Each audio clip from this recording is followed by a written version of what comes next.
Então, ele demorava muito na mensagem, porque ele não via o relógio, né? E a gente queria que acabasse o culto para a gente ir para a praça, né? Porque a gente tinha horário para chegar em casa. Então, se demorava no culto, era menos tempo na praça. Aí, um dia, um amigo meu falou assim, o Zé Afonso, falou assim, pastor, eu vou colocar um negócio no teu bolso, o senhor vai pregando e vai fazendo assim, ó. Na hora que ele dissolver totalmente, o senhor para de pregar. Né? Não sei se era uma naftalina, o que era que ele ia colocar, né? E o pastor demorando, mas a gente viu ele fazendo assim, no paletó, né? E o pastor passou da hora de novo. Aí, na hora que acabou o culto, então, pastor, o Zé não deu um negócio para o senhor fazer assim? Ele falou assim, uai, depois eu estava sentindo, parecia que aquilo era um botão. Ele levou um botão no paletó. E aí, ele, do tipo assim, eu vou gastar o tempo que eu quiser, né? E rebelde isso aí, rebeldia. Hoje em casa, na hora do almoço, a gente estava almoçando e conversando e eu lancei a pergunta lá na mesa. Qual é o sentido da vida? Você lembra que você respondeu, Ângelo? Qual é o sentido da vida? É o que Deus quiser. Áurea, qual é o sentido da vida? Você lembra? Não lembro o que você respondeu? Mas o que você acha que é o sentido da vida? Vamos ver. Não lembra. E o pai? Glorificar a Deus, adorar a Deus. O Álvaro também respondeu. Aí eles falaram, mãe, qual é o sentido da vida? Eu falei, vão no culto. Vão no culto à noite. Vamos abrir em Colossenses, capítulo 1. Hoje tem bastante criança aqui, eu vou de vez em quando, eu vou fazer umas perguntinhas para as crianças. Viu, Benjamin? Viu, Bia? Colossenses, capítulo 1. Nós estamos nessa série de mensagens. Hoje o meu tema é Tudo começa em Deus. Então, em Colossenses 1, diz assim.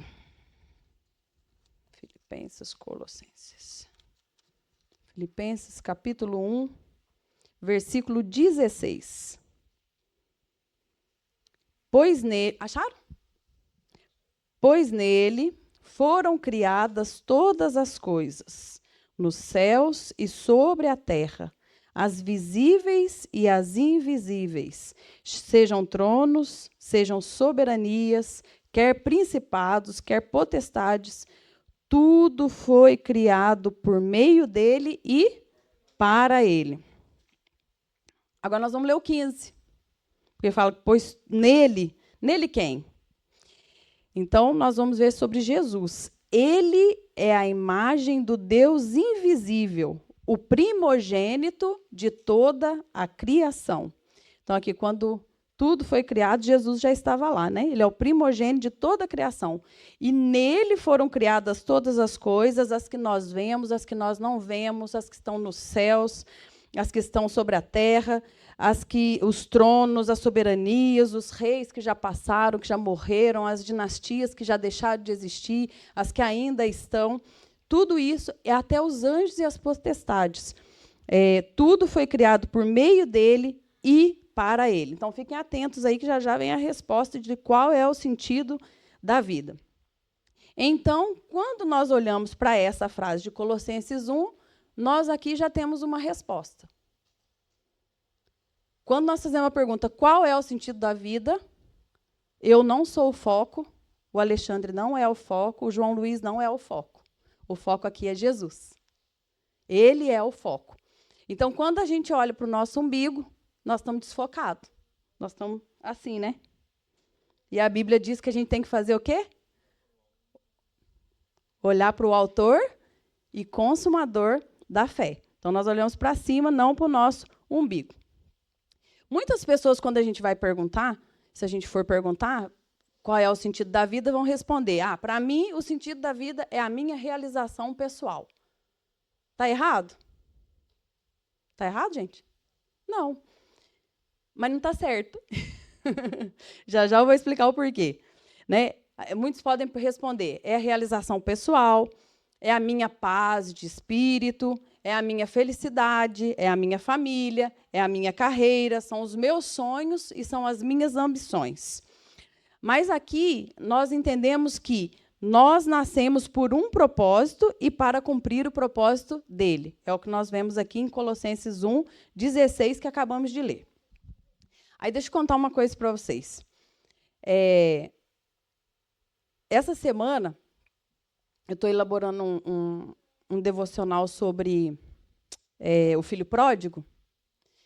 E aí eu resolvi fazer uma pergunta para o ChatGPT, como se eu fosse o filho pródigo.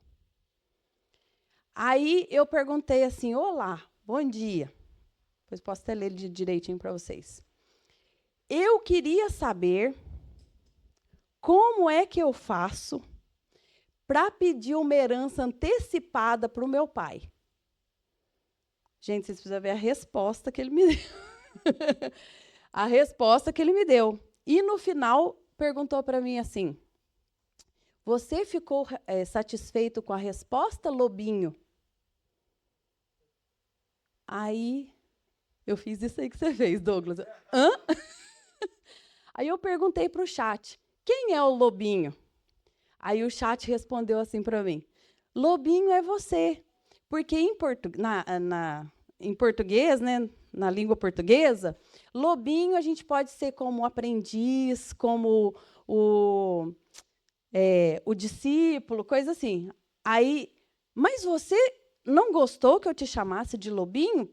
Posso te chamar de outra coisa. E eu, para ativar a conversa, falei assim: não, gostei. Exclamação. Aí ele: lobinho, você já sabe como vai conversar com seu pai? E aí comecei a minha conversa com o meu discipulador. Irmãos, é assustador. É assustador. Até fiquei com vontade de pedir herança para o Xande e vazar no mundo, porque eu já não tenho pai, né? Por quê? Porque ele foi me dando conselhos. Olha, mas tenha atenção, o seu pai pode ficar ofendido de você fazer esse pedido agora. E foi, né, Xande? Eu te mostrei. Eu li para as meninas lá na loja. Depois eu posso mandar para você, quem quiser ver, eu tenho aqui as respostas. Então, quando nós vemos o sentido da vida, se você for perguntar para o chat, ele vai te dar essas respostas que eu coloquei aqui. Realização pessoal, paz de espírito, felicidade, carreira, sonhos e ambições. E quando a gente fala em sonhos, eu fico pensando naquele texto que Deus fala assim: eu sei que pensamentos eu tenho a vosso respeito. Pensamentos de paz e não de mal, para vos dar o fim que desejais. E essa semana, conversando com o Lucas, no telefone, sentindo toda a angústia dele para falar, coitado, né? Eu falei: Lucas, nós podemos orar com você? Estava o Xande e eu na cozinha, né? Eu falei assim: a gente pode orar com você? E aí eu lembro que eu falei assim: Senhor, todas as coisas cooperam para o bem daqueles que amam a Deus. Mas ajuda a gente a entender isso, que é tão difícil, né?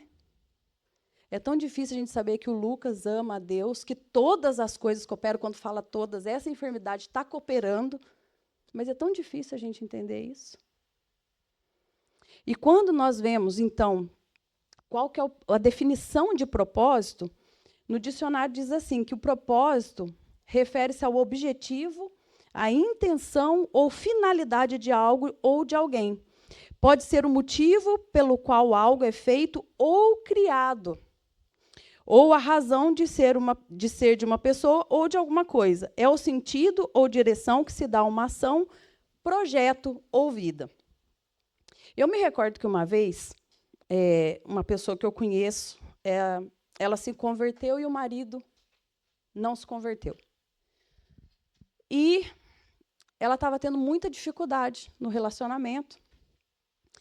E ela procurou uma psicóloga. E explicou: olha, eu estou passando muita dificuldade no meu relacionamento, e não sei o quê, e não sei o quê. E a psicóloga aconselhou ela o seguinte: olha, você tem que falar tudo o que você sente. Você tem que pôr para fora.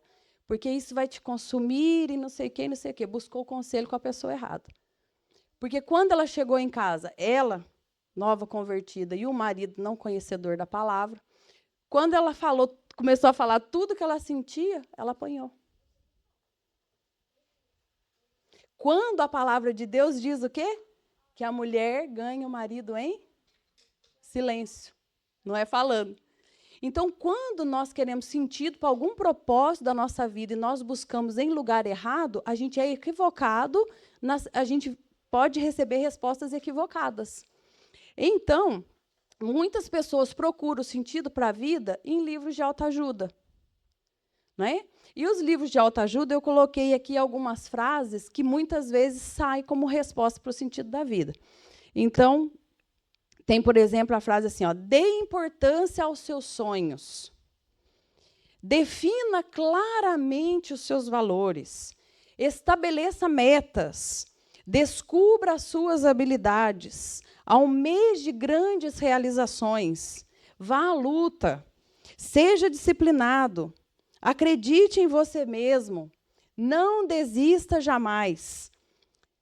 E aí, a gente vê assim, não está errado esses conselhos. Mas se você não souber realmente qual é o seu propósito aqui, qual é o sentido da sua vida aqui, você pode perder-se no caminho. Porque existe muita diferença em ser bem-sucedido e cumprir o propósito da vida. Vou dar um exemplo para vocês. A gente vê aí hoje em dia, não sei mais quem é o homem mais rico do mundo, nesse momento é o Elon Musk. Ele é um homem bem-sucedido, podemos dizer.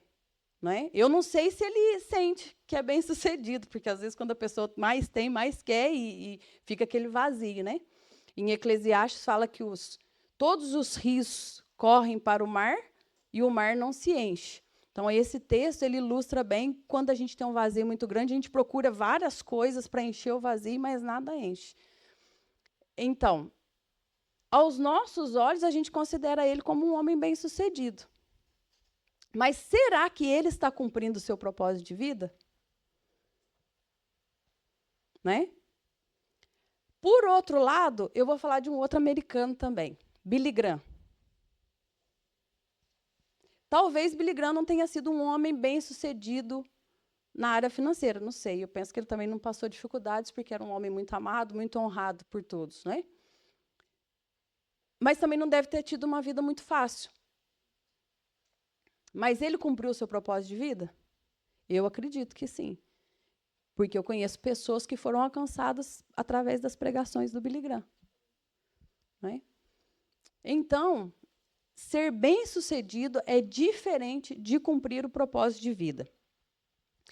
Eu escrevi aqui assim, olha, você pode alcançar seus objetivos pessoais, tornando-se um sucesso pelos padrões do mundo, e ainda assim estar distantes dos propósitos para os quais Deus os criou. Eu escrevi, mas é aqui do livro, tá? Do Uma Vida com Propósito.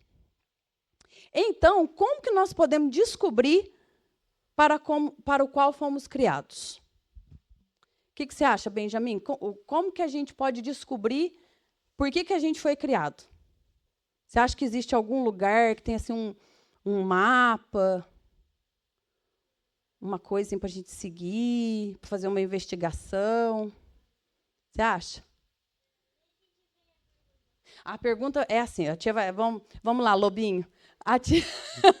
Vamos lá, Lobinho. Você acredita que Deus tem um propósito para você, nesse mundo? Onde que você acha que você pode descobrir qual é o teu propósito? Está difícil ainda?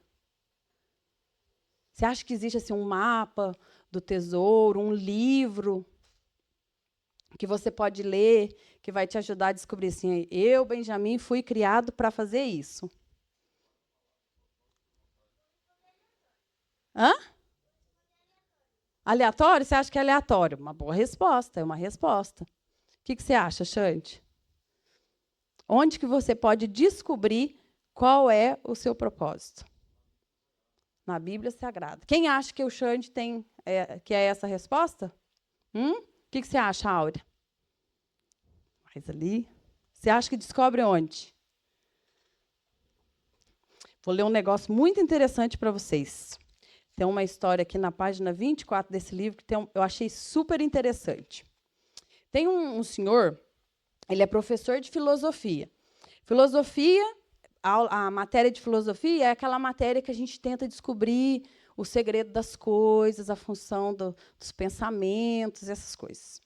Então, um senhor que era professor, Dr. Hugh Moorhead, eu acho que eu falei certo, da Universidade de Illinois, ele escreveu para 250 amigos, filósofos, cientistas, escritores e intelectuais do mundo. Ele escreveu uma carta e enviou para 250 pessoas, perguntando qual é o sentido da vida. Bem aleatório, hein, Benjamin? Presta atenção. Tempos depois, ele publicou as 250 respostas num livro. Alguns deram seus melhores palpites. Outros admitiram ter apenas inventado um propósito para a vida. Outros ainda foram honestos o bastante para dizer que não tinham a menor ideia.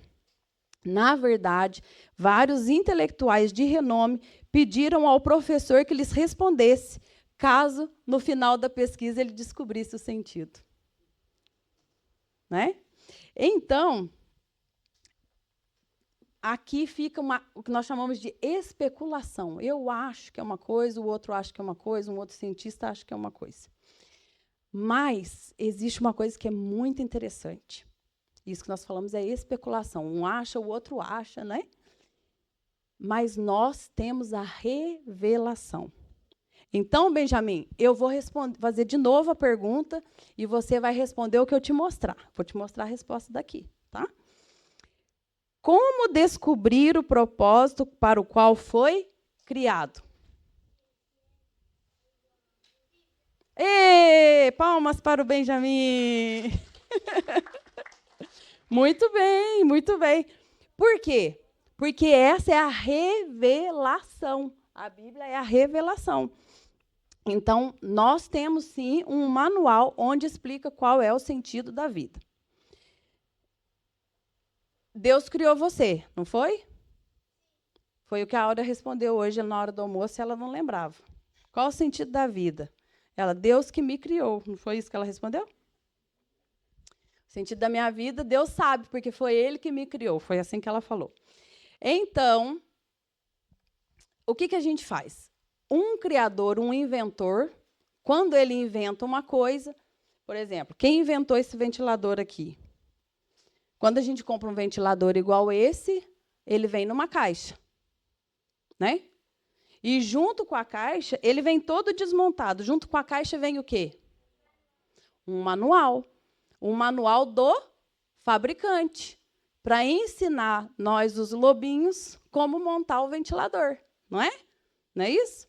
Então, Deus é o nosso criador.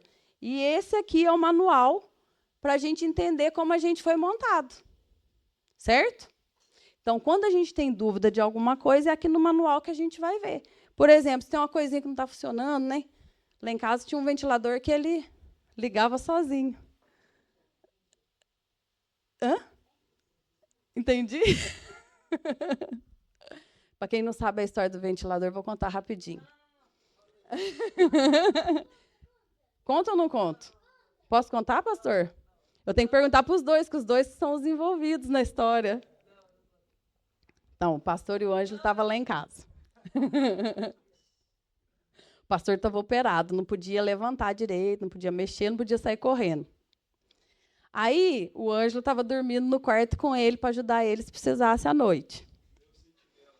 Era o sentinela do pastor. Meu relógio até desligou. Aí, o que acontece?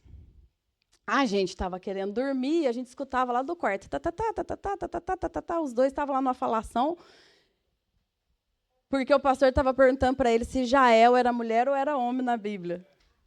Né? E a gente querendo dormir, eu falei, não, eu vou lá contar uma historinha para eles dormir, né? Aí eu falei, eu vou contar uma história de terror para vocês que aconteceu comigo de verdade. E aí eu comecei a contar a história de terror, o ventilador ligou sozinho. Esse aqui juntou as mantinhas dele, correu para o quarto para dormir com o pai, e o pastor não correu porque não podia, senão tinha corrido também. Então, aí às vezes tem um ventilador que não funciona muito bem, né? Ou que funciona até desligado. Começa a funcionar desligado. Então, a gente vai lá ver com quem criou, quem inventou, como é que a gente pode fazer ele funcionar da forma correta. Agora, vou contar uma história para vocês, que é uma história triste. Talvez aqui os meninos não saibam, mas os adultos, penso que todos vão saber. Vou perguntar, se alguma das crianças souber, responde, tá bom? Vocês sabem quem que inventou o avião? Sabe? Foi um mineiro. Hã? Lembra o nome dele? Hã? Alberto Santos Dumont. Ele que inventou o avião. Eles falam que são outros irmãos lá, mas o primeiro mesmo foi ele. Aí vocês sabem o que aconteceu com o Alberto Santos Dumont? Sabe? O que aconteceu? Ele inventou o avião porque ele queria encurtar a distância. Ele queria, por exemplo, que quem mora aqui e tem família no Brasil, que a gente pudesse lá no Brasil, entrar no avião e lá no Brasil visitar a família.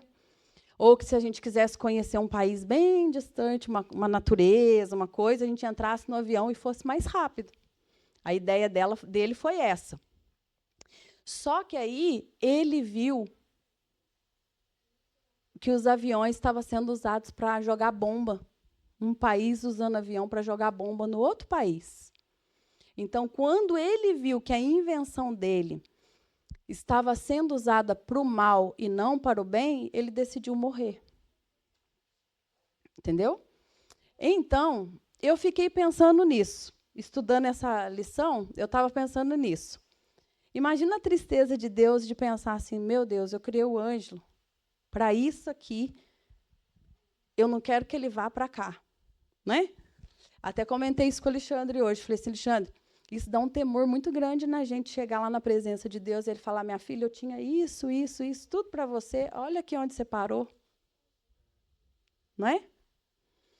Então, é muito importante para nós sabermos o que o manual do fabricante está falando sobre nós. Então, como o Benjamin participou bem aí, eu quero falar para o Benjamin.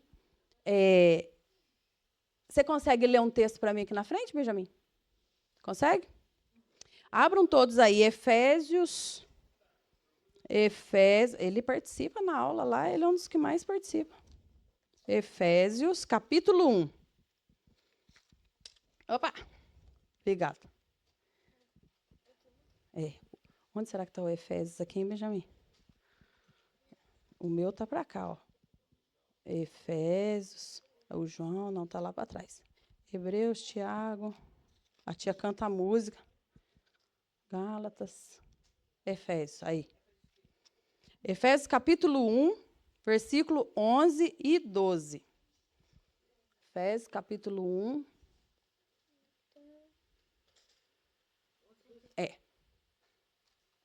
Pode. Nele digo, no qual fomos também feitos herança, predestinados, segundo o propósito daquele que faz todas as coisas conforme o conselho da sua vontade, a fim de sermos para louvor da sua glória, nós, os que de antemão esperamos em Cristo. Okay. Agora eu vou perguntar de novo. Aí a resposta está aqui, ó. Tá? Está aqui nesse aqui. Então, vou perguntar. Está preparado? Sim. Benjamin, qual o propósito para qual você foi criado? Conselho da sua vontade. É a linha de baixo. Esse aqui, ó. Aqui. Ó, vou perguntar de novo. Benjamin, é porque o conselho da sua vontade está riscado, né? A tia riscou de caneta. Qual o propósito para qual você foi criado? A fim de sermos para louvor da sua glória, nós, os que de antemão esperamos em Cristo. Entendeu? Sim. Então, você foi criado para o louvor da glória de Deus. De tudo que ele criou, tudo. Bicho feio, bicho bonito, tem uns bichos que é bem feio, né? Mas foi Deus que criou, a gente não vai questionar. De tudo que ele criou, ele fala que você é a coroa da criação. Você, eu, pastor, todo mundo. É a coroa da criação, ou seja, é o mais importante da criação, somos nós. Aí, o que ele fez? Ele criou você para o louvor da glória dele. Quem olha para você tem que ver ele. Entendeu agora? Sim, entendi. É isso que está no manual. Boa, obrigado, viu? Parabéns. Vamos dar uma palminha para ele aqui? Olha, ele esperou as palmas. Obrigada, viu, Benjamin? Cuidado aí na escada. Ô, Bia, depois você quer ler um aqui? Não? Agora, rapidamente, nós vamos ver, então, 4 verdades para compreender como descobrir o sentido da vida. Nós já vimos aqui que o principal é que nós somos criados para o louvor da sua glória, né? A fim de sermos para o louvor da sua glória, nós os que de antemão esperamos em Cristo. Então, a primeira pergunta são 4 verdades para a gente descobrir o sentido da vida. A primeira é, quem é você? Quem é você? Isso tem a ver com identidade. Igual quando a gente chega lá no aeroporto, né? E eles pedem lá o nosso passaporte. Eles querem saber a nossa identidade. Ali, eles não vão ver só a nossa foto, o nome do nosso pai, o nome da nossa mãe. Ali dá para ver, faz algumas ligações ali, eles dão para ver até se a gente cometeu crime, se a gente não cometeu crimes, onde a gente nasceu, onde a gente vive, tem muitas informações ali. Então, quem é você? Qual é a sua verdadeira identidade? Efésios, nós já estamos abertos aí, capítulo 4, versículo 23 e 24. Alguém quer ler aqui em cima? Quer ler? Não? 4, 23 e 24. Efésios, capítulo 4, 23 e 24. Quem é você?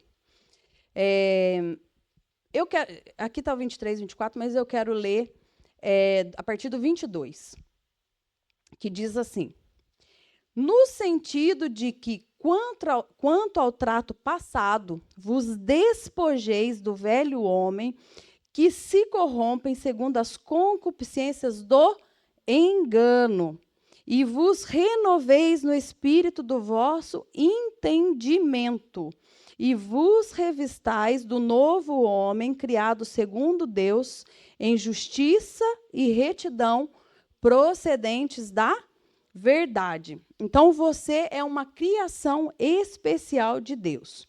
Só que nós tivemos um problema sério no percurso, né? Foi o pecado. Nós somos criados para ser imagem e semelhança de Deus, está lá em Gênesis 1, 27. Façamos o homem a nossa imagem e semelhança. Só que no meio do caminho entrou o pecado e distanciou a gente do propósito nosso. Então, aqui em Efésios, ele está falando assim, qual a tua identidade? Fala assim que, no sentido do homem pecador que nós somos, a gente deve nos despojar. É mais ou menos isso aqui, ó. Eu estou com uma roupa suja, estou com uma roupa que não mostra o que Deus quer que eu mostre. Quando eu falo roupa suja, é no sentido do nosso pecado, né? Então, ele fala que nós devemos nos despojar do velho homem. Que é isso aqui.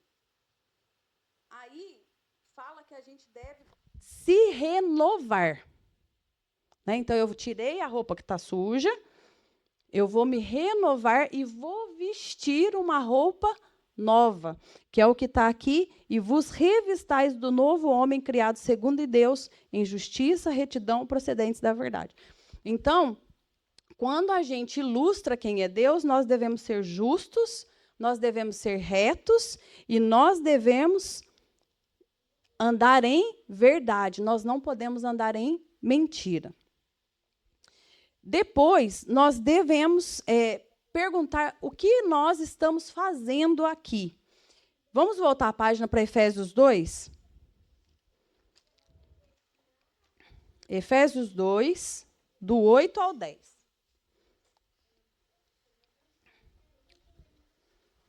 Áurea, vamos ver se você sabe esse texto aqui, ó. Porque pela graça sois, sabe? Porque pela graça sois salvos, mediante a fé. E isso não vem de vós é dom de, não de obras, para que ninguém se glorie. E eu coloquei o 10, que é interessante porque fala assim, pois somos feitura dele. Né? Fala novamente da nossa identidade como criados em Cristo para as boas obras, as quais Deus antemão preparou para que andássemos nela. Parece que é meio estranho isso aqui, porque ainda no 9 fala que não de obras para que ninguém se glorie. Mas no versículo seguinte fala que Deus também nos criou para as boas obras. O que isso significa? Nós somos nós somos salvos pela graça, não tem nada a ver com o nosso esforço, tem a ver com a obra redentora de Cristo, mas ele diz assim, uma vez que você é salvo, o que você faz tem que dizer a quem você serve. Então, é o que nós estamos fazendo aqui. Eu queria deixar um alerta, principalmente para os adolescentes, para aqueles que têm mais tempo de estar, às vezes, ao computador. Toma muito cuidado, porque, às vezes, quem está do outro lado da tela, que você chama de amigo, é seu inimigo. Tá?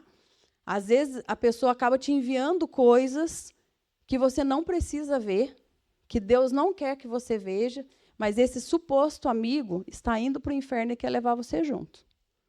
Tá? Principalmente os jovens, os adolescentes. Tenham muita atenção no tempo ocioso que você tem diante das telas. Tá? Eu até hoje, na hora do almoço, estava pensando nisso. E quando eles chegaram para almoçar, eu falei, hoje nós vamos cantar uma musiquinha. Qual foi a musiquinha? Caminhando eu vou para Canaã. Eu falei, puxa, hoje nós vamos cantar essa musiquinha. Porque, às vezes, a pessoa não está indo, mas quer impedir que você vá. Então, o que você está fazendo aqui? Você está aqui porque você é feitura de Deus. Você foi criado para as boas obras. Né? Tem uma frase de um senhor, que é o Alan Sachs, ele disse assim, a morte é mais universal do que a vida. Uma coisa é certa, todos vão morrer, mas nem todos vivem. Achei muito forte essa frase. Né? Uma coisa é certa, todos nós vamos morrer, mas nem todos vivem. Às vezes nós estamos aqui só vegetando, e isso é muito triste, porque Deus criou cada um de nós com um propósito. O terceiro ponto, viva um relacionamento pessoal com Deus. Lá no Éden, quando aconteceu a questão do pecado, Adão e Eva, e a serpente, né? O que aconteceu ali de mais triste foi que um relacionamento foi quebrado. Porque Deus, a Bíblia fala que todos os dias Deus vinha na viração do dia, encontrar com Adão e Eva para eles terem um relacionamento. E quando isso aconteceu, Adão e Eva se esconderam de Deus, e Deus foi lá no mesmo lugar e falou assim, Adão, onde estás? E ele já não teve coragem de estar na presença de Deus, porque foi rompido esse relacionamento. Então, Jesus veio não para restaurar uma religião, porque não foi isso que foi perdido no Éden. Ele veio para restaurar um relacionamento. Então, o mais importante de tudo, para nós entendermos o sentido da nossa vida, é ter sempre um relacionamento com Deus. É conversar com Deus, falar com Deus, as nossas inquietações, as nossas preocupações. Né? Agora a gente estava vindo para cá, na hora que a gente chegou ali na calçada da Carriche, trânsito parado, o Xande falou assim, Ângelo, vê aí na internet se tem algum jogo hoje, o Benfica vai jogar. Parado. Ele falou assim, eu vou mudar a rota, vou para outro caminho. Parado. Aí eu falei assim, Jesus, tem misericórdia de nós, que eu tenho que chegar lá a tempo. Ajuda aí, vai abrindo o caminho. E abriu, né? Então, é coisa simples, mas isso é um relacionamento. É a gente falar assim como a gente fala com um amigo, porque ele é o nosso amigo, né? E o quarto ponto, a quarta verdade, creia que a eternidade é real, né? Decisões terrenas causam impactos eternos. A eternidade é uma realidade. Se nós crermos nisso ou não, é uma realidade, né? A eternidade é uma realidade. E nós vemos isso na história de Rico e Lázaro, né?